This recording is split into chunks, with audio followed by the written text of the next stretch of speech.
ನಮ್ಮ ಜೊತೆ ಇರುವವರು ಪ್ರೊಫೆಸರ್ ಪಿ ಸುಬ್ರಹ್ಮಣ್ಯ ಎಡಪಡಿ ತಾಯಿ ಅವರು ಈ ಶಿಬಿರದ ಅಧ್ಯಕ್ಷತೆಯನ್ನು ವಹಿಸಿದ್ದಾರೆ. ಇವತ್ತು ಅವರನ್ನು ತಮ್ಮೆಲ್ಲರ ಪರವಾಗಿ ಹೃತ್ಪೂರ್ವಕವಾಗಿ ಸ್ವಾಗತಿಸುತ್ತೇನೆ.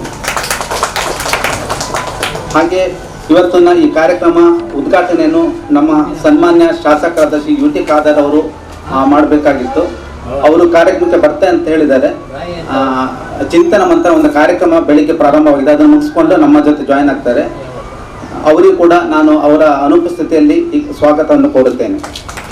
ಹಾಗೆ ಇವತ್ತು ಈ ಕಾರ್ಯಕ್ರಮ ನಾವು ಆಯೋಜಿಸಲಿಕ್ಕೆ ಮುಖ್ಯ ನಮಗೆ ಕಾರಣಕರ್ತರು ಅಂತ ಹೇಳಿದರೆ, ಒಂದು ಒಳ್ಳೆಯ ಕೆಲಸಕ್ಕೆ 100 ಕೈಗಳು ಅನ್ನುವ ಹಾಗೆ ನಾವು ಈ ಕಾರ್ಯಕ್ರಮವನ್ನು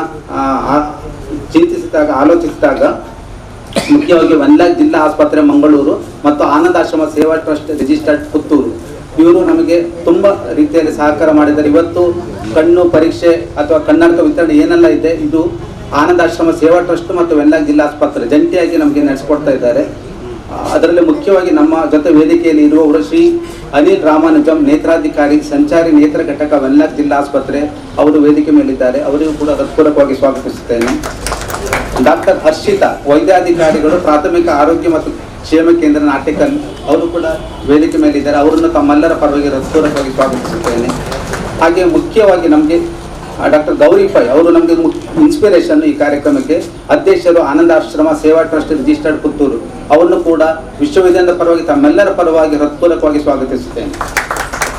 ಹಾಗೆ ನಮ್ಮ ಈ ಕಾರ್ಯಕ್ರಮ ಇವತ್ತು ಹಗಲು ರಾತ್ರಿ ಇಲ್ಲೆಲ್ಲ ಒಂದು ವ್ಯವಸ್ಥೆ ಮಾಡಲಿಕ್ಕೆ ಕಾರಣಕರ್ತರಾಗಿರುವಂಥದ್ದು ನಮ್ಮ JC ಮಂಗಳಂಗೋತ್ರಿ ಕೊಣಾಜಿ. ಸೊ ಇದರ ಅಧ್ಯಕ್ಷರು ಕೂಡ ವೇದಿಕೆ ಮೇಲೆ ಇದ್ದಾರೆ, JC ಕಮಲಾಕ್ಷ ಶೆಟ್ಟಿಗಾರ್ ಅವರು. ಅವರನ್ನು ಕೂಡ ತಮ್ಮೆಲ್ಲರ ಪರವಾಗಿ ಹೃತ್ಪೂರ್ವಕವಾಗಿ ಸ್ವಾಗತಿಸುತ್ತೇನೆ. ಹಾಗೆ ನಮ್ಮ ಕುಲಸಚಿವರಾದ ಪ್ರೊಫೆಸರ್ ಕಿಶೋರ್ ಕುಮಾರ್ CK ಅವರು ಆಡಳಿತದ ಕೆಲಸದಲ್ಲಿ ಇದ್ದಾರೆ. ಅವರು ಕೂಡ ಮಧ್ಯೆ ಬಂದು ನಮ್ಮನ್ನು ಜಾಯಿನ್ ಆಗ್ತಾರೆ. ಅವರನ್ನು ಕೂಡ ಈ ಸಂದರ್ಭದಲ್ಲಿ ಸ್ವಾಗತಿಸುತ್ತೇನೆ. ಹಾಗೆ ಇವತ್ತಿನ ಈ ಕಾರ್ಯಕ್ರಮ ಕೇಂದ್ರ ಬಿಂದುಗಳು ನಮ್ಮ ಸಮಸ್ತ ನಾಗರಿಕರು ಅವರೆಲ್ಲರೂ ಕೂಡ ಇವತ್ತು ಬಂದಿದ್ದಾರೆ. ಅವರೆಲ್ಲರನ್ನು ಕೂಡ ಹೃತ್ಪೂರ್ವಕವಾಗಿ ಸ್ವಾಗತಿಸುತ್ತೇನೆ.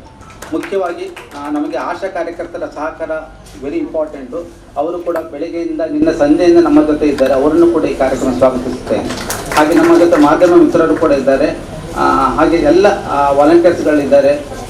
ಸುತ್ತಮುತ್ತ ನಾಗರಿಕ ಬಂಧುಗಳನ್ನು ಮತ್ತೊಮ್ಮೆ ಹೃತ್ಪೂರ್ವಕವಾಗಿ ಸ್ವಾಗತಿಸುತ್ತಾ ಈ ಕಾರ್ಯಕ್ರಮವನ್ನು ಯಶಸ್ವಿಗೊಳಿಸೋಣ ಅಂತ ದೇವರಲ್ಲಿ ಪ್ರಾರ್ಥಿಸುತ್ತಾ ನನ್ನ ಸ್ವಾಗತ ಭಾಷಣವನ್ನು ಮುಗಿಸುತ್ತೇನೆ. ಜೈ ಹಿಂದ್. ಎಲ್ಲರನ್ನು ಪ್ರೀತಿಯಿಂದ ಸ್ವಾಗತಿಸಿದ ತಮಗೂ ಕೂಡ ಸ್ವಾಗತ ಸರ್. ಈಗ ಇಂದಿನ ಈ ಒಂದು ಸುಂದರ ಕಾರ್ಯಕ್ರಮವನ್ನು ದೀಪವನ್ನು ಬೆಳಗಿಸುವ ಮೂಲಕ ಉದ್ಘಾಟನೆ ಮಾಡಲಿದ್ದಾರೆ ಪ್ರೊಫೆಸರ್ ಪಿ ಸುಬ್ರಹ್ಮಣ್ಯ ಎಡಪಡಿ ತಾಯಿ ಸರ್.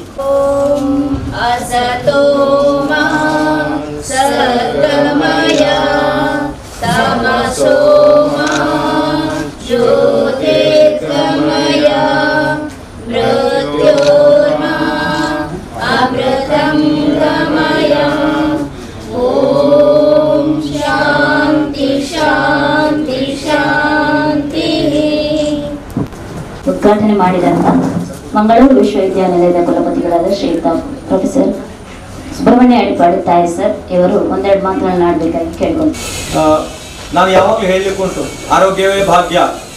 ಹೌದು, ಆದರೆ ಆರೋಗ್ಯ ಕೆಟ್ಟ ಮೇಲೆ ಗೊತ್ತಾಗುವಂಥದ್ದು ಆರೋಗ್ಯದ ಮಹತ್ವ ಏನು ಅಂತ ಹೇಳೋದು. ಒಂದ್ಸಲ ನಾನು ಸ್ವಾತಂತ್ರ್ಯೋತ್ಸವ ದಿನಾಚರಣೆಯನ್ನು ನಮ್ಮ ಮಂಗಳೂರಿನ ಜೈಲು ಇರುವವರನ್ನೆಲ್ಲ ಉದ್ದೇಶಿಸಿ ಮಾತಾಡ್ತಿದ್ದೆ. ಹಾಗೆ ಹೇಳಿದೆ, ನಿಜವಾದ ಸ್ವಾತಂತ್ರ್ಯದ ಪ್ರಾಮುಖ್ಯತೆಯನ್ನು ಗೊತ್ತಿರುವಂಥದ್ದು ಜೈಲಿನಲ್ಲಿರುವಂಥ ಇವರಿಗೆಲ್ಲ ಕೈದಿಗಳಿಗೆ, ಹೊರಗಿನವರಿಗೆ ಅಲ್ಲ ಅಂತ. ಅದೇ ರೀತಿ ಇಲ್ಲಿ ಕೂಡ ಆರೋಗ್ಯ ಕಳ್ಕೊಂಡವರಿಗೆ ಅಥವಾ ಆರೋಗ್ಯ ಕಳ್ಕೊಳ್ಳುವ ಅಂಚಿನಲ್ಲಿದ್ದವರಿಗೆ ಅದರ ಮಹತ್ವ ಗೊತ್ತಾಗುತ್ತೆ, ಉಳಿದವರಿಗೆ ಗೊತ್ತಾಗೋದಿಲ್ಲ. ಆದ ಕಾರಣ ಇಂಥ ಇದರ ಬಗ್ಗೆ ಎಲ್ಲ ಅರಿವು, ಜಾಗೃತಿಯನ್ನು ಮೂಡಿಸುವಂಥದ್ದು ಮತ್ತೆ ಈ ವೈದ್ಯಕೀಯ ತಪಾಸಣೆಯ ಅಗತ್ಯತೆಯ ಬಗ್ಗೆ ತಿಳುವಳಿಕೆ ನೀಡುವಂಥದ್ದು ನಮ್ಮೆಲ್ಲರ ಪ್ರಜ್ಞಾವಂತ ನಾಗರಿಕರ ಆದ್ಯ ಕರ್ತವ್ಯ ಅಂತ ಹೇಳಿಕ್ಕೆ ಇಷ್ಟಪಡ್ತೇನೆ. ನಾನು ದೃಷ್ಟಿ ಕಳಕೊಂಡವರಿಗೆ ಅಥವಾ ಕಳಕೊಳ್ಳುವ ಅಂಚಿನಲ್ಲಿದ್ದವರಿಗೆ ಈ ದೃಷ್ಟಿಯ ಮಹತ್ವ ತಿಳಿದಿರ್ತದೆ.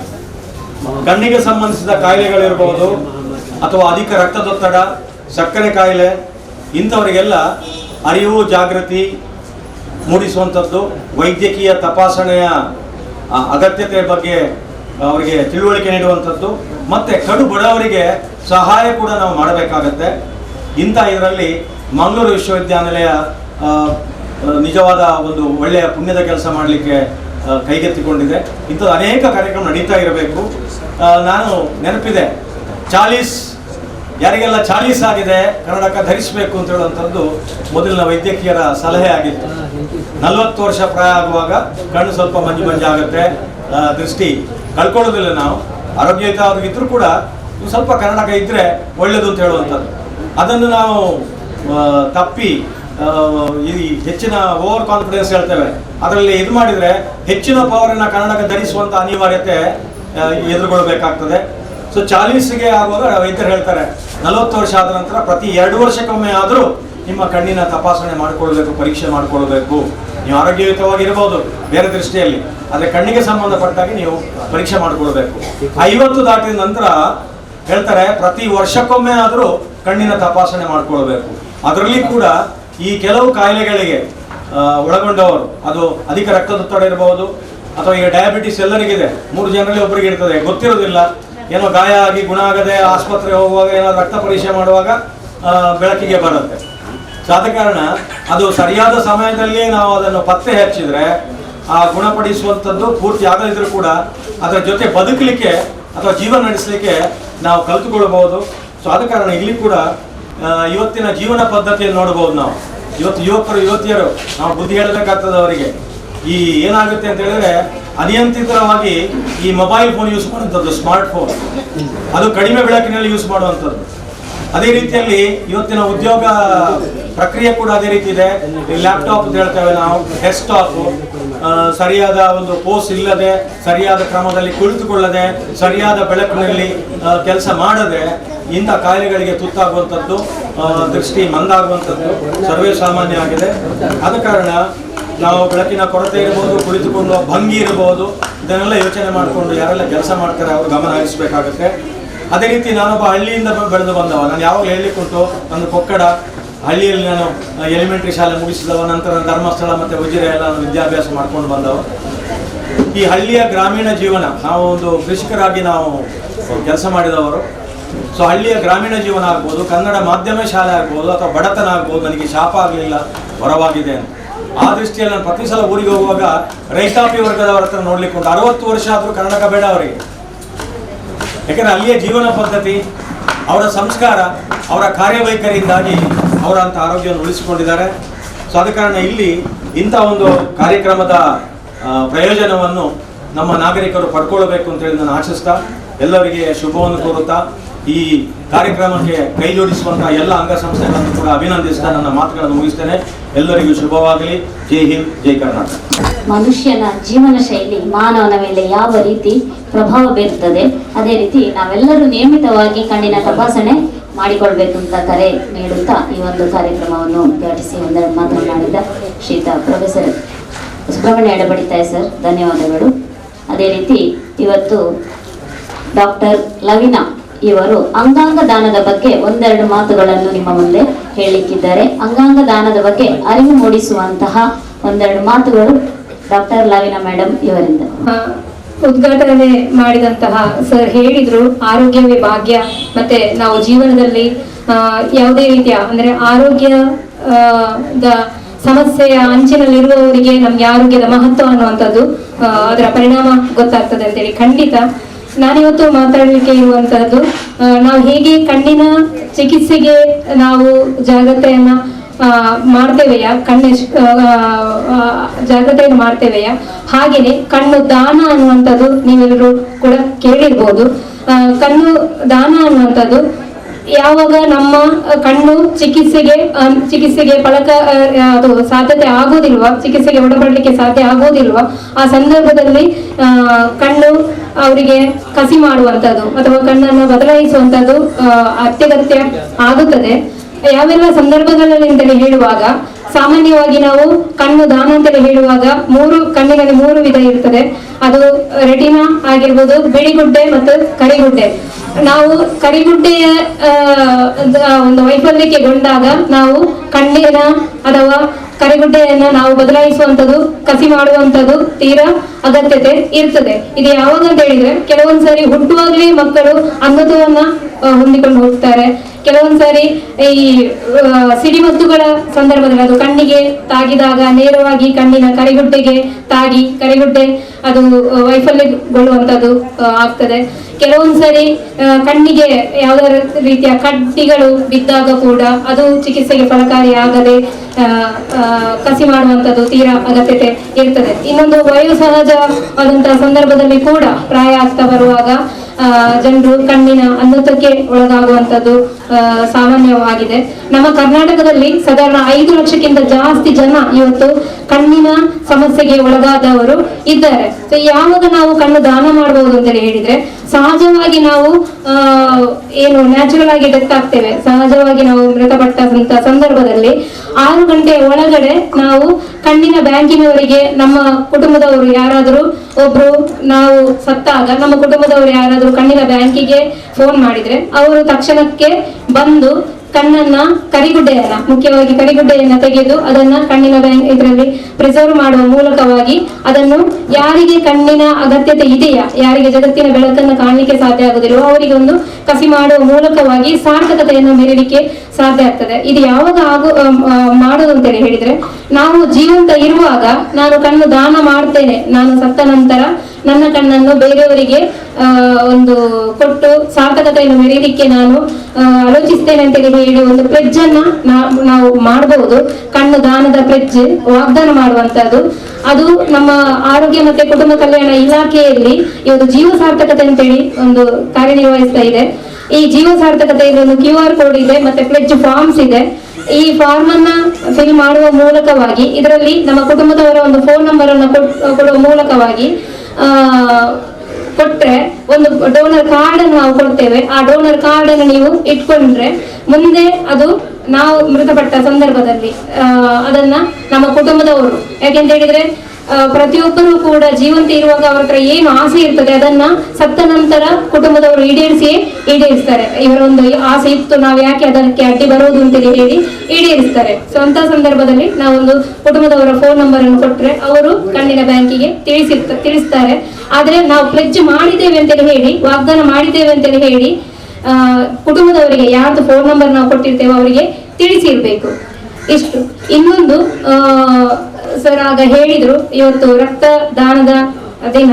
ನಾವೆಲ್ಲರೂ ಕೂಡ ಇವತ್ತು ರಕ್ತದ ಅವಶ್ಯಕತೆ ಎಷ್ಟು ಇದೆ ಅಂತ ಹೇಳಿದ್ರೆ, ಮೊನ್ನೆ ಇತ್ತೀಚೆಗೆ ಒಂದು ನಮ್ಮ ಬಂಡೋಳ ಇದರಲ್ಲಿ ಡೆಂಗ್ಯೂಲ್ಲಿ 31 ವರ್ಷದ ಒಬ್ಬ ವ್ಯಕ್ತಿ ಸತ್ತಿರುವಂತದ್ದು, ಪ್ಲೇಟ್ಲೆಟ್ ಕಂಪ್ಲೀಟ್ ಆಗಿ ಡೌನ್ ಆಗಿ ಸತ್ತಿರುವಂತದ್ದು. ಅಂದ್ರೆ ತುಂಬಾ ಈ ರೀತಿಯಾದಂತಹ ಕೇಸುಗಳು ಆಗ್ತಾ ಇದೆ. ಸೊ ಆ ಸಂದರ್ಭದಲ್ಲಿ ರಕ್ತದ ತುಂಬಾ ಅವಶ್ಯಕತೆ ಇರ್ತದೆ.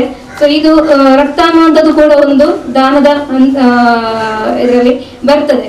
ಇನ್ನೊಂದು ಅಂಗಾಂಗ ದಾನ ಅಂತೇಳಿ ಹೇಳಿ, ಅಂಗಾಂಗ ದಾನ ಅಂತೇಳಿ ಹೇಳಿದ್ರೆ ನಮ್ಗೆಲ್ರಿಗೂ ಕೂಡ 2 ಕಿಡ್ನಿ ಇದೆ, ಲಿವರ್ ಇದೆ, ಹಾರ್ಟ್ ಇದೆ, ಹಾರ್ಟ್ ವಾಲ್ಸ್ ಅಂತ ಹೇಳ್ತೇವೆ ನಾವು, ಹೃದಯ ಕವಾಟ ಅಂತೇಳಿ. ಹಾಗೇನೆ 2 ಶ್ವಾಸಕೋಶ ಇದೆ, ಹಾಗೆ ಪಿತ್ತಕೋಶ ಲಿವರ್ ಇದೆ, ಪ್ಯಾಂಕ್ರಿಯಾಸ್ ಇದೆ, ನಮ್ಮ ಹತ್ರ ಹ್ಯಾಂಡ್ಸ್ ಇದೆ, ಇದೆಲ್ಲ ಸ್ಕಿನ್ ಇದೆ. ಇದೆಲ್ಲವೂ ಕೂಡ ನಾವು ದಾನ ಮಾಡಬಹುದು. ನಮ್ಮ ನಂತರದವರಿಗೆ ನಾವು ಅವರಿಗೆ ದಾನವನ್ನ ಮಾಡುವ ಮೂಲಕವಾಗಿ ಸಾರ್ಥಕತೆಯನ್ನ ಮೆರೆಯಬಹುದು. ಇದು ಯಾವಾಗ ವೈಫಲ್ಯಗೊಳ್ಳುತ್ತದೆ ಅಂತ ಹೇಳಿದ್ರೆ, ಸಾಮಾನ್ಯವಾಗಿ ಕಿಡ್ನಿ, ನಮ್ಮ ಎಲ್ಲರ ಹತ್ರ 2 ಕಿಡ್ನಿ ಇದೆ. ಇವತ್ತಿನ ಜೀವನ ಶೈಲಿಯ ಕಾರಣಕ್ಕಾಗಿ, ಅಂದ್ರೆ ಆಧುನಿಕ ಜೀವನ ಶೈಲಿಯ ಕಾರಣಕ್ಕಾಗಿ, ಅಥವಾ ಹೆರಿಡಿಟ್ರಿಯ ಕಾರಣಕ್ಕಾಗಿ, ಅಥವಾ ವಿಪರೀತವಾದಂತಹ, ಅಂದ್ರೆ ನಾವು ಸಾಧಾರಣ 40 ವರ್ಷದ ನಂತರ ನಮಗೆ BP ಮತ್ತೆ ಶುಗರ್ನ ಸಮಸ್ಯೆಗಳು ಕಾಡ್ತವೆ. ಆ ಸಂದರ್ಭದಲ್ಲಿ ನಾವು ಸರಿಯಾದ ಸಂದರ್ಭದಲ್ಲಿ ಅದನ್ನು ಟೆಸ್ಟ್ ಮಾಡದಂತಹ ಸಂದರ್ಭದಲ್ಲಿ ವಿಪರೀತ ಶುಗರ್ ಲೆವೆಲ್ ಜಾಸ್ತಿ ಆಗುವ ಮೂಲಕವಾಗಿ, ಈ ರೀತಿಯಾಗಿ ಬೇರೆ ಬೇರೆ ಕಾರಣಗಳಿಂದಾಗಿ, ಅಥವಾ ಮಾದಕ ವ್ಯಸನಗಳ ಕಾರಣಕ್ಕಾಗಿ, ಅಥವಾ ಉಪ್ಪಿನಂಶ ಜಾಸ್ತಿ ಸೇವನೆ ಮಾಡುವಂಥದ್ದು, ಈ ಬೇರೆ ಬೇರೆ ಕಾರಣಗಳಿಗಾಗಿ ಇವತ್ತು ಕಿಡ್ನಿಯ ವೈಫಲ್ಯಗೊಳ್ಳುತ್ತಾ ಇರುವಂತದ್ದು ಸರ್ವೇ ಸಾಮಾನ್ಯವಾಗಿದೆ. ನಮ್ಮ ಮಂಗಳೂರಲ್ಲಿ ಸಾಧಾರಣ 600ಕ್ಕಿಂತ ಜಾಸ್ತಿ ಜನ ಇವತ್ತು ಕಿಡ್ನಿ ವೈಫಲ್ಯಗೊಂಡು, 2 ಕಿಡ್ನಿ ವೈಫಲ್ಯಗೊಂಡು ನಮ್ಮ ಜೀವ ಸಾರ್ಥಕತೆಗೆ ಬೇರೆ ಬೇರೆ ಆಸ್ಪತ್ರೆಗಳ ಮೂಲಕವಾಗಿ ಅರ್ಜಿಯನ್ನ ಸಲ್ಲಿಸಿದ್ದಾರೆ. ಅವರು ಡಯಾಲಿಸಿಸ್ ಅಲ್ಲಿ ಇದ್ದಾರೆ, ಅವರಿಗೆ ಬೇರೆ ವಿಧಿ ಇಲ್ಲ, ಡಯಾಲಿಸಿಸ್ ಮಾಡಲೇಬೇಕು. ಅವರ ರಕ್ತವನ್ನ ತೆಗೆದು ಪ್ಯೂರಿಫೈ ಮಾಡಿ ಶುದ್ಧೀಕರಿಸಿ ವಾಪಸ್ ಅವರಿಗೆ ರಕ್ತವನ್ನು ಕೊಡುವಂಥದ್ದು. ಇಲ್ಲಂತ ಹೇಳಿದ್ರೆ ಅವರಿಗೆ, ಯಾಕೆಂತ ಹೇಳಿದ್ರೆ ಕ್ರಿಯಾಟಿನೈನ್ ಜಾಸ್ತಿ ಆಗ್ತದೆ, ಯೂರಿನ್ ಔಟ್ಪುಟ್ ಇರುವುದಿಲ್ಲ. ಒಂದು ವೇಳೆ ಅವರು ಡಯಾಲಿಸಿಸ್ಗೆ ಆಗದಿದ್ರೆ ಅವರು ಡೆತ್ ಆಗ್ತಾರೆ. ಹಾಗೆಯೇ ಲಿವರ್ನ ಸಮಸ್ಯೆಯಲ್ಲಿರುವವರು ಕೂಡ ಒಂದಷ್ಟು ಜನ ಇದ್ದಾರೆ. ಹಾಗೇನೆ ಹೃದಯದ ಸಮಸ್ಯೆ ಇರುವವರು, ಹುಟ್ಟುವಾಗಲೇ ಹೃದಯದ ಸಮಸ್ಯೆಗೆ ಒಳಗಾಗುವವರು ತುಂಬಾ ಮಂದಿ ಇದ್ದಾರೆ. ಇದು ಯಾವಾಗ ಸಾಧ್ಯ ಆಗೋದು ಅಂತ ಹೇಳಿದ್ರೆ, ನಾವು ಜೀವಂತ ಇರುವಾಗ 2 ಅಂಗಗಳನ್ನು ನಾವು ದಾನ ಮಾಡಬಹುದು. ಒಂದು ಪಿತ್ತಕೋಶದ ಒಂದು ಕಾಲ್ ಭಾಗವನ್ನ ನಾವು ನಮ್ಮ ಹತ್ತಿರದ ಸಂಬಂಧದ ಒಬ್ಬ ವ್ಯಕ್ತಿಗೆ, ಯಾರಾದ್ರೂ ಬ್ಲಡ್ ಗ್ರೂಪಿನ ಒಬ್ಬ ವ್ಯಕ್ತಿ ಯಾರಾದ್ರೂ ಲಿವರ್ ವೈಫಲ್ಯದಿಂದ ಬಳಲ್ತಾ ಇದ್ರೆ ಅವರಿಗೆ ನಾವು ದಾನ ಮಾಡಬಹುದು. ವಿದಿನ್ 2 ತಿಂಗಳ ಒಳಗಡೆ ನಮ್ಮ ಲಿವರ್ ಸಹಜ ಸ್ಥಿತಿಗೆ ಬರ್ತದೆ. ಹಾಗೇನೆ ಕಿಡ್ನಿಯಲ್ಲಿ 1 ಕಿಡ್ನಿಯನ್ನು ನಾವು ದಾನ ಮಾಡಬಹುದು. ದಾನ ಮಾಡುವ ಮೂಲಕವಾಗಿ ಸಾರ್ಥಕತೆಯನ್ನ ಮೆರೆಯಬಹುದು. ಬೇರೆ ಯಾವುದನ್ನು ಕೂಡ ನಾವು ಜೀವಂತ ಇರುವಾಗ ನಮ್ಗೆ ದಾನ ಮಾಡ್ಲಿಕ್ಕೆ ಆಗೋದಿಲ್ಲ. ಅಂಗಾಂಶವಾಗಿ ರಕ್ತವನ್ನ ದಾನ ಮಾಡಬಹುದು. ಆ ನಂತರ ಸತ್ತ ಸಂದರ್ಭದಲ್ಲಿ ನಾವು ಕಣ್ಣನ್ನ ದಾನ ಮಾಡ್ತೇವೆ. ಹಾಗೇನೆ ಮೆದುಳು ಸಾಯುವುದು ಅಂತೇಳಿ ನೀವು ಕೇಳಿರ್ಬೋದು ಪೇಪರಲ್ಲೆಲ್ಲ. ಆಕ್ಸಿಡೆಂಟ್ ಆಗಿ ಅಥವಾ ಬ್ರೈನ್ ಹೆಮರೇಜ್ ಆಗಿ ಅವರ ವ್ಯಕ್ತಿಗೆ ಮೆದುಳಿಗೆ ರಕ್ತಸ್ರಾವ ಆಗುವಂತದ್ದು ಆಗ್ತದೆ. ಅಂತ ಸಂದರ್ಭದಲ್ಲಿ ಅವರನ್ನ ಹಾಸ್ಪಿಟಲ್ಗೆ ಅಡ್ಮಿಟ್ ಮಾಡ್ತಾರೆ. ಅಲ್ಲಿ ನ್ಯೂರೋಸರ್ಜನ್ ಅಥವಾ ನ್ಯೂರೋಲಜಿಸ್ಟ್ ಅವರನ್ನ ಟ್ರೀಟ್ಮೆಂಟ್ಗೆ ಒಳಪಡಿಸಿ ಮೆದುಳು ಕಂಪ್ಲೀಟ್ ಆಗಿ ನಿಷ್ಕ್ರಿಯಗೊಂಡ ಸಂದರ್ಭದಲ್ಲಿ ಅದನ್ನ ಡಯಾಗ್ನಿಸ್ ಮಾಡಿ ಫ್ಯಾಮಿಲಿಗೆ ತಿಳಿಸ್ತಾರೆ. ಇವರು ಮೆದುಳು ನಿಷ್ಕ್ರಿಯಗೊಂಡಿದೆ, ಇನ್ನು ಇವರು ಬದುಕುವುದಿಲ್ಲ, ವೆಂಟಿಲೇಟರ್ನ ಸಹಾಯದಿಂದ ಮಾತ್ರ ಇವರು ಆಕ್ಸಿಜನ್ ಅನ್ನು ತಗೊಳ್ತಾ ಇದ್ದಾರೆ. ಸೊ ಅವರ ಒಂದು ವೆಂಟಿಲೇಟರ್ ನಿಂದ ತೆಗೆದ ತಕ್ಷಣ ಅವರು ಡೆತ್ ಆಗ್ತಾರೆ. ನಿಮಗೆ ಒಂದು ಅವಕಾಶ ಇದೆ, ನಿಮ್ಮ ವ್ಯಕ್ತಿಯ ಅಂಗಾಂಗಗಳನ್ನ ಬೇರೆಯವರಿಗೆ ದಾನ ಮಾಡುವ ಮೂಲಕವಾಗಿ ಅವರಲ್ಲಿ ನಿಮ್ಮ ವ್ಯಕ್ತಿಯನ್ನ ಕಾಣಬಹುದು ಅಂತೇಳಿ ಒಂದು ಅವಕಾಶವನ್ನ ಕೊಡ್ತಾರೆ. ಅಂತ ಸಂದರ್ಭದಲ್ಲಿ ಟ್ರಾಜಿಡಿಯಲ್ಲಿ ಇರ್ತಾರೆ, ಫ್ಯಾಮಿಲಿ ಒಪ್ಪುವುದಿಲ್ಲ. ಆದ್ರೆ ಕಡೆಗೆ ಯೋಚನೆ ಮಾಡಿ ಅವರು ಓಕೆ, ಹೇಗೂ ಸತ್ತವರು ಸಾಯ್ತಾರಲ್ವಾ, ಅಟ್ಲೀಸ್ಟ್ ಅವರ ಹೃದಯ, ಅವರ ಲಿವರ್, ಅವರ ಕಿಡ್ನಿ ಬೇರೆಯವರಲ್ಲಿ ನಾವು ಕಾಣ್ತೇವೆ, ನಮ್ಮ ಜನ ಅವರಲ್ಲಿ ಇದ್ದಾರೆ ಅನ್ನುವಂಥದ್ದನ್ನು ನಾವು ತೃಪ್ತಿ ಪಡ್ತೇವೆ ಅಂತೇಳಿ ಹೇಳಿ ಒಪ್ಪಿ ಒಂದು ಕನ್ಸೆಂಟ್ ಅನ್ನ ಕೊಡ್ತೇವೆ. ಕನ್ಸೆಂಟ್ ಅನ್ನು ತಗೊಳ್ಳುವಾಗ ನಾವು ಜೀವ ಸಾರ್ಥಕತೆಯವರು ಹೋಗ್ಬೇಕಾಗ್ತದೆ. ಫ್ಯಾಮಿಲಿ ಅವರೊಟ್ಟಿಗೆ ನಾವು ಮಾತಾಡಿ ಒಪ್ಪಿಗೆಯನ್ನು ನಾವು ತಗೊಳ್ತೇವೆ. ಆ ನಂತರ ಪ್ರೊಸೀಜರ್ ಅನ್ನ ಮಾಡ್ತಾರೆ. ಸೊ ಈ ಮೂಲಕವಾಗಿ ಮೆದುಳು ಸಾವಾಗಿ ಮೃತಪಟ್ಟಂತ ಒಬ್ಬ ವ್ಯಕ್ತಿ ಸಾಧಾರಣ 8 ಮಂದಿಯನ್ನ ಬದುಕಿಸ್ಲಿಕ್ಕೆ ಸಾಧ್ಯ ಆಗ್ತದೆ. ಹೃದಯವನ್ನ ಕೊಡ್ಬಹುದು, ಲಿವರ್ ಅನ್ನ, 2 ಕಿಡ್ನಿಯನ್ನ, 2 ಕಣ್ಣನ್ನ, ಹಾಗೇನೆ ಸ್ಕಿನ್ ಅನ್ನು ಕೂಡ ಕೊಡ್ಬಹುದು. ಹಾಗೇನೆ ಮೇದೋಜಿರಕ ಗ್ರಂಥಿ ಕೂಡ ಇವತ್ತು ತುಂಬಾ ಮಂದಿಯಲ್ಲಿ ಡ್ಯಾಮೇಜ್ ಆಗಿ ಒಳಪಡುವಂತದ್ದು ಆಗ್ತಾ ಇದೆ. ಅದನ್ನ ಮಾಡಬಹುದು. ನಿನ್ನೆಲ್ಲ ಮೊನ್ನೆ ನಾವೊಂದು ಮಣಿಪಾಲ ಆಸ್ಪತ್ರೆಯಲ್ಲಿ KMC ಮಣಿಪಾಲದಲ್ಲಿ ಕೇಸ್ ಇತ್ತು. ನವೀನ್ ಅನ್ನುವಂತ ಒಬ್ಬ ಹುಡುಗ, 38 ವರ್ಷದ ಒಬ್ಬ ಹುಡುಗ ಸ್ಕೂಟಿಯಲ್ಲಿ ಹೋಗ್ತಾ ಇರುವಾಗ ಒಂದು ಪ್ರಾಣಿ ಅಡ್ಡ ಬಂದು ಸ್ಕಿಡ್ ಆಗಿ ತಲೆಗೆ ಪೆಟ್ಟಾಗಿ ವೆಂಟಿಲೇಟರ್ ಅಲ್ಲಿ ಇದ್ರು. ಅವರ ಹೆಂಡತಿ 32 ವರ್ಷದ ಮಹಿಳೆ ತುಂಬಾ ಇಮೋಷನಲ್ ಆಗಿದ್ರು. ಆದ್ರೆ ಆ ಸಂದರ್ಭದಲ್ಲಿ ಕೂಡ ನಾವು ದಾನ ಮಾಡ್ತೇವೆ ಅಂತೇಳಿ ನಮ್ಗೆ ಫೋನ್ ಮಾಡಿದ್ರು. ನಾವು ಹೋದ್ವಿ. ಅವರ ಲಿವರ್ ಇವತ್ತು KMC ಜ್ಯೋತಿಗೆ ಒಬ್ಬ ಪೇಷಂಟ್ಗೆ ಬಂತು. 2 ಕಿಡ್ನಿ, ಒಂದು ಮಹಿಳೆಗೆ ಬಂತು, ಒಬ್ಬೊಂದು ಪುರುಷನಿಗೆ ಬಂತು. ಹಾಗೇನೆ 2 ಕಣ್ಣು ದಾನ ಆಯ್ತು, ಸ್ಕಿನ್ ಕೂಡ ಅವರು ದಾನ ಮಾಡಿದ್ರು. ಒಂದು ಬೇಸರದ ಸಂಗತಿ ಹೇಳಿದ್ರೆ ಹೃದಯ ತೆಗೀಲಿಕ್ಕೆ ಆಗ್ಲಿಲ್ಲ. ಅವರು ಒತ್ತಾಯ ಮಾಡಿದ್ರು ಹೃದಯ ತೆಗೀರಿ ಅಂತ. ಆದ್ರೆ ನಮ್ಮ ಇಡೀ ಕರ್ನಾಟಕದಲ್ಲಿ ಆ ಟೈಮಿಗೆ ರಿಸಿಪಿಯೆಂಟ್ ರೆಡಿ ಇರಲಿಲ್ಲ. ನಾವು ಚೆನ್ನೈಗೆ ಕೂಡ ಎಲ್ಲರೂ ಕೊಟ್ವಿ, ಬಟ್ ಚೆನ್ನೈಯಲ್ಲಿ ಕೂಡ ರಿಸಿಪಿಯೆಂಟ್ ರೆಡಿ ಇರಲಿಲ್ಲ. ಅದಕ್ಕೆ ತಗೊಳ್ಳುವಂತಹ ರೋಗಿ ರೆಡಿ ಇರಲಿಲ್ಲ, ಪೇಷಂಟ್ ರೆಡಿ ಇರಲಿಲ್ಲ. ಯಾಕೆಂತ ಹೇಳಿದ್ರೆ ಅದು 5 ರಿಂದ 6 ಗಂಟೆಯ ಒಳಗಡೆ ತೆಗೆದ ತಕ್ಷಣ 5-6 ಗಂಟೆಯ ಒಳಗಡೆ ಅದು ಟ್ರಾನ್ಸ್ಪ್ಲಾಂಟ್ ಆಗ್ಬೇಕು. ಇಲ್ಲಂತ ಹೇಳಿದ್ರೆ ಹಾರ್ಟ್ಗೆ ವ್ಯಾಲ್ಯೂ ಇರುವುದಿಲ್ಲ, ಅದು ಅದರ ಜೀವವನ್ನ ಅದು ಕಳ್ಕೊಳ್ತದೆ. ಸೊ ಹೀಗಾಗಿ ಇದು ಒಂದು ಒಳ್ಳೆಯ ಅವಕಾಶ. ಹೇಗೂ ಒಂದು ವೇಳೆ ಅವರು ಒಪ್ಪದೇ ಇರ್ತಿದ್ರೆ ಅದನ್ನು ತಗೊಂಡೋಗಿ ಅವರೊಂದು ಬರ್ನ್ ಮಾಡ್ಬೇಕಿತ್ತು ಅಥವಾ ಹೂಳ್ಬೇಕಿತ್ತು. ಸೊ ಅದರ ಬದಲಿಗೆ ಅವರು ದಾನವನ್ನ ಮಾಡಿದ್ರು. ಈ ರೀತಿಯಾಗಿ ನಮ್ಮ ಮಂಗಳೂರಲ್ಲಿ ಇತ್ತೀಚೆಗೆ ಆಫ್ಟರ್ ಕೋವಿಡ್ ತುಂಬಾ ಡೊನೇಷನ್ಸ್ ಆಗ್ತಾ ಇದೆ. ಸೊ ನಾವೆಲ್ಲರೂ ಕೂಡ ಇದರ ಬಗ್ಗೆ ಆಲೋಚನೆ ಮಾಡಿಕೊಳ್ಳೋಣ, ಎಚ್ಚೆತ್ತುಕೊಳ್ಳೋಣ. ಕಾಯಿಲೆಗಳು ಬಾರದ ಹಾಗೇನೆ, ಅಂಗಾಂಗಗಳಿಗೆ ಯಾವುದೇ ರೀತಿಯ ಸಮಸ್ಯೆಗಳು ಬಾರದ ಹಾಗೆ ಕಾಲಕಾಲಕ್ಕೆ ನಾವು ಚಿಕಿತ್ಸೆಗೆ ಒಳಪಡುವ. ಇಲ್ಲಂತೇಳಿ ಹೇಳಿದ್ರೆ ವೈಫಲ್ಯಗೊಂಡ್ರೆ ನಮ್ಗೆ ಬೇರೆ ವಿಧಿ ಇಲ್ಲ, ಕಸಿ ಮಾಡದೆ ನಮ್ಗೆ ವಿಧಿ ಇಲ್ಲ. ಹಾಗೇನೆ ನಾವು ದಾನ ಮಾಡುವ, ನಮ್ಮಲ್ಲಿ QR ಕೋಡ್ ಇದೆ, ಇಲ್ಲಿ ಜೀವ ಸಾರ್ಥಕತೆ ಇತ್ತು ಹೆಲ್ತ್ ಅಂಡ್ ಫ್ಯಾಮಿಲಿ ವೆಲ್ಫೇರ್ ನ ಇದರಲ್ಲಿ ಒಂದು QR ಕೋಡ್ ಇದೆ. ಅದನ್ನು ನಾವು ಮೊಬೈಲ್ ಅಲ್ಲಿ ಸ್ಕ್ಯಾನ್ ಮಾಡಿದ್ರೆ ನಮ್ದು ಅಪ್ಲಿಕೇಶನ್ ಓಪನ್ ಆಗ್ತದೆ. ಅದರಲ್ಲಿ ನಮ್ಮ ಡೀಟೇಲ್ಸ್ ಅನ್ನು ಫಿಲ್ ಮಾಡಿದ್ರೆ ಒಂದು ಡೋನರ್ ಕಾರ್ಡ್ ಸರ್ಟಿಫಿಕೇಟ್ ನಮಗೆ ಬರ್ತದೆ. ಅದನ್ನು ನಾವು ಇಟ್ಕೊಳ್ಬಹುದು. ಒಂದು ವೇಳೆ ನಾವು ನಮ್ಮ ಫ್ಯೂಚರ್ ಮೆದುಳು ಸಾವಾಗಿ ನಾವು ಸತ್ತರೆ ನಮ್ಮ ಅಂಗಾಂಗಗಳನ್ನ ದಾನ ಮಾಡುವ ಮೂಲಕವಾಗಿ ಸಾರ್ಥಕತೆಯನ್ನ ಮೆರೆಯಬಹುದು ಅಂತೇಳಿ ಹೇಳುವ ಮೂಲಕವಾಗಿ ಅವಕಾಶ ಮಾಡಿಕೊಟ್ಟ ಎಲ್ರಿಗೂ ಕೂಡ ಧನ್ಯವಾದಗಳನ್ನು ಕೊಡ್ತೀನಿ. ಅಂಗಾಂಗ ದಾನದ ಬಗ್ಗೆ ಉತ್ತಮವಾದ ಮಾಹಿತಿಯನ್ನು ಡಾಕ್ಟರ್ ಲವಿನಾ ಮೇಡಮ್ ನೀಡಿದ್ದಾರೆ, ಧನ್ಯವಾದಗಳು. ಅದೇ ರೀತಿ ರಕ್ತದಾನದ ಮಹತ್ವದ ಬಗ್ಗೆ ಲೇಖನವನ್ನು doctor professor Prashanth Naik sir ಅವರು ಅತ್ಯುತ್ತಮವಾಗಿ ಬರೆದಿದ್ದಾರೆ. ಅದನ್ನು ನಿಮ್ಮ ಎಲ್ಲರ ಮೊಬೈಲ್ ಫೋನಿಗೆ ಕಳಿಸಲಾಗ್ತದೆ. ಎಲ್ಲರೂ ಕೂಡ ಅದನ್ನು ಓದಿ ಅದನ್ನು ಅರ್ಥೈಸಿಕೊಳ್ಳಿ. ನೀವು ಕೂಡ ರಕ್ತದಾನವನ್ನು ಮಾಡಿ. ಈ ಒಂದು ಉಚಿತ ನೇತ್ರ ಚಿಕಿತ್ಸಾ ತಪಾಸಣಾ ಶಿಬಿರದ ಅಂತಿಮ ಘಟ್ಟಕ್ಕೆ ನಾವು ಬಂದಿದ್ದೇವೆ. ಈ ಒಂದು ಕಾರ್ಯಕ್ರಮಕ್ಕೆ ಎಲ್ಲ ರೀತಿಯಲ್ಲಿ ಸಹಕರಿಸಿದಂತ, ಅದೇ ರೀತಿ ಈ ಒಂದು ಕಾರ್ಯಕ್ರಮ ಯಶಸ್ವಿಯಾಗಲು ಕಾರಣೀಭೂತರಾದಂತ ಎಲ್ಲರಿಗೂ ಧನ್ಯವಾದವನ್ನು ನೀಡಲಿದ್ದಾರೆ ಜೆಸಿ ಮಂಗಳ ಗಂಗೋತ್ರಿ ಘಟಕದ ಅಧ್ಯಕ್ಷರಾದ ಶ್ರೀಯುತ ಜೆಸಿ ಕಮಲಾಕ್ಷ ಶೆಟ್ಟಿಗರ್ಸ್. ಈ ಕಾರ್ಯಕ್ರಮವನ್ನ ಅತ್ಯಂತ ಚುಟುಕಾಗಿ ನಾವು ಮಾಡಬೇಕಾಗಿದೆ. ಅದರಿಂದ ಈ ಸಂದರ್ಭದಲ್ಲಿ ಈ ಕಾರ್ಯಕ್ರಮವನ್ನ ಯಶಸ್ವಿಯಾಗಿ ಮಾಡಲಿಕ್ಕೆ ಕಾರಣಕರ್ತರಾದಂಥ ನಮ್ಮ ಕುಲಪತಿಗಳಾದಂಥ ಮಂಗಳೂರು ವಿಶ್ವವಿದ್ಯಾಲಯದ ಕುಲಪತಿಗಳಾದಂಥ ಪ್ರೊಫೆಸರ್ ಪಿ ಸುಬ್ರಹ್ಮಣ್ಯ ಎಡಪಡಿತಾಯ ಇವರನ್ನ ಈ ಸಂದರ್ಭದಲ್ಲಿ ಅವರಿಗೆ ಧನ್ಯವಾದವನ್ನು ಹೇಳಲಿಕ್ಕೆ ಇಷ್ಟಪಡ್ತಾ ಇದ್ದೇವೆ. ನಿಮ್ಮೆಲ್ಲರ ಪರವಾಗಿ ಧನ್ಯವಾದಗಳು. ಅದೇ ರೀತಿ ಈ ಕಾರ್ಯಕ್ರಮದ ಯಶಸ್ವಿ ಕಾರಣಕರ್ತರಾದಂಥ ಡಾಕ್ಟರ್ ಗೌರಿ ಪೈ ಅಧ್ಯಕ್ಷರು ಆನಂದ ಸೇವಾ ಟ್ರಸ್ಟ್ ರಿಜಿಸ್ಟರ್ ಪುತ್ತೂರು, ಅವರಿಗೆ ಕೂಡ ಈ ಸಂದರ್ಭದಲ್ಲಿ ಆದರಣೀಯವಾಗಿ ಅವರನ್ನ ಅಭಿನಂದಿಸ್ತಾ ಇದ್ದೇವೆ. ಅದೇ ರೀತಿ ಶ್ರೀ ಅನಿಲ್ ರಾಮಾನುಜಂ ಬೆಲ್ಲಾಕ್ ಜಿಲ್ಲಾ ಆಸ್ಪತ್ರೆಯ ನೇತಾಧಿಕಾರಿಗಳು, ಅದೇ ರೀತಿ ಈ ಕಾರ್ಯಕ್ರಮದ ಪ್ರಮುಖ ವ್ಯವಸ್ಥಾಪಕರು, ಅದೇ ರೀತಿ ಎಲ್ಲ ಚಟುವಟಿಕೆಗಳಲ್ಲಿ ತನ್ನನ್ನು ತಾನು ತೊಡಗಿಸಿಕೊಂಡವರು, ಅವರಿಗೂ ಕೂಡ ಈ ಸಂದರ್ಭದಲ್ಲಿ ನಿಮ್ಮೆಲ್ಲರ ಪರವಾಗಿ ಈ ಸಂಸ್ಥೆಗಳ ಪರವಾಗಿ ವಂದನೆಗಳನ್ನ ಹೇಳಲಿಕ್ಕೆ ಇಷ್ಟಪಡ್ತಾ ಇವೆ. ಅದೇ ರೀತಿ ಈ ಸಂದರ್ಭದಲ್ಲಿ ನಮಗೆ ಈ ವ್ಯವಸ್ಥೆಯನ್ನು ಮಾಡಲಿಕ್ಕೆ ಅವಕಾಶ ಮಾಡಿ, ಅದೇ ರೀತಿ ಈ ಕಾರ್ಯಕ್ರಮದಲ್ಲಿ ಪಾಲ್ಗೊಂಡಂತಹ ನಮ್ಮ ಡಾಕ್ಟರ್ ಹರ್ಷಿತಾ ಅವರನ್ನು ಕೂಡ ಈ ಸಂದರ್ಭದಲ್ಲಿ ಅಭಿನಂದಿಸುತ್ತೇವೆ. ಅವರಿಗೆ ಕೂಡ ಧನ್ಯವಾದಗಳು. ಅದೇ ರೀತಿ ಈ ಕಾರ್ಯಕ್ರಮದ ಯಶಸ್ಸಿಗೆ ಪ್ರಮುಖ ಕಾರಣಕರ್ತರಾದಂತಹ ಮಂಗಳೂರು ವಿಶ್ವವಿದ್ಯಾಲಯದ ಮಂಗಳ ಯೋಜನೆಯ ನಮ್ಮ ಸಂಯೋಜಕರಾದಂತಹ ಪ್ರೊಫೆಸರ್ ಪ್ರಶಾಂತ್ ನಾಯ್ಕರು ಅವರು ವೇದಿಕೆಯಲ್ಲಿದ್ದಾರೆ. ಅವರು ಕೂಡ ನಿಮ್ಮೆಲ್ಲರ ಪರವಾಗಿ ಅಭಿನಂದನೆಗಳು. ಅದೇ ರೀತಿ ಈ ಕಾರ್ಯಕ್ರಮಕ್ಕೆ ಕಿಶೋರ್ ಕುಮಾರ್ CK ಕುಲಸಚಿವರು ಕೂಡ ಈಗ ಪಾತ್ರರಾಗಿದ್ದಾರೆ, ಅವರಿಗೂ ಕೂಡ ಅಭಿನಂದನೆಗಳು. ಅದೇ ರೀತಿ ಡಾಕ್ಟರ್ ಯಶಸ್ವಿನಿ ಭಟ್ಟನ್ ಕಾರ್ಯಕ್ರಮ ಸಂಚಾಲಕರು, ಅವರಿಗೂ ಕೂಡ ಅಭಿನಂದನೆಗಳು. ಅದೇ ರೀತಿ ಪ್ರಮುಖವಾಗಿ ಈ ಕಾರ್ಯಕ್ರಮದಲ್ಲಿ KMC ಮತ್ತು ಎಲ್ಲ ವೈದ್ಯಾಧಿಕಾರಿ, ಆಶಾ ಕಾರ್ಯಕರ್ತರು, ವಿದ್ಯಾಧಿಕಾರಿಗಳು, ಅದೇ ಆಶಾ ಕಾರ್ಯಕರ್ತರು ಅವರು ಕೂಡ ಸೇರಿದ್ದೀರಿ. ನಿಮ್ಮೆಲ್ಲ ಅಭಿನಂದನೆಗಳು, ಧನ್ಯವಾದಗಳು. ಅದೇ ರೀತಿ ಈ ಸೂಕ್ತವಾದ ಮಾಹಿತಿ, ಅತ್ಯುತ್ತಮ ಮಾಹಿತಿಯನ್ನು ನೀಡಿದಂತ ಈ ಅಂಗಾಂಗ ದಾನಗಳು ಯಾಕೆ ಮಾಡಬೇಕು, ಹೇಗೆ ಮಾಡಬೇಕು ಎನ್ನುವಂತ ವಿಚಾರವನ್ನ ಒಂದು ಸ್ಥೂಲವಾಗಿ ವಿವರಿಸಿದಂತ ಡಾಕ್ಟರ್ ಲವಿನಾ ಇವರು ಕೂಡ ವಂದನೆಗಳು.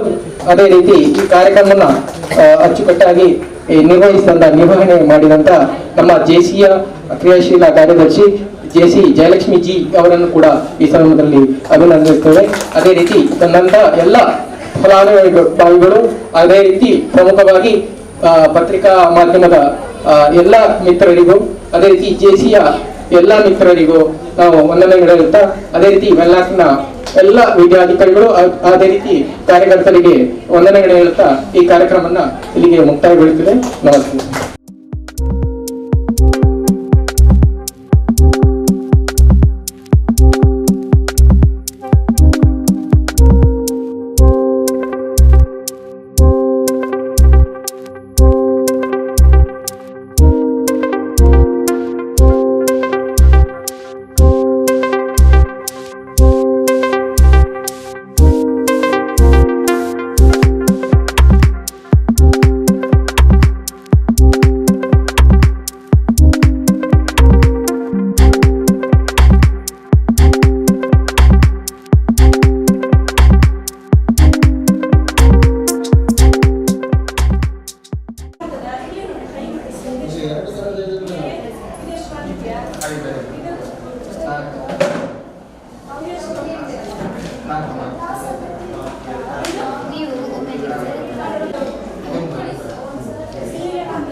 ಇದು ಸ್ವಪ್ನ ಒಂದು ಟಿಫನ್ ಮಾಡ್ಕೊಂಡು ಬಂದಿರ್ತೀರ ಒಂದು 2 ಸಲ ಹೋಗಿ ಆಯಿತು ಶರಣ್ಯ ಮಾಡಿ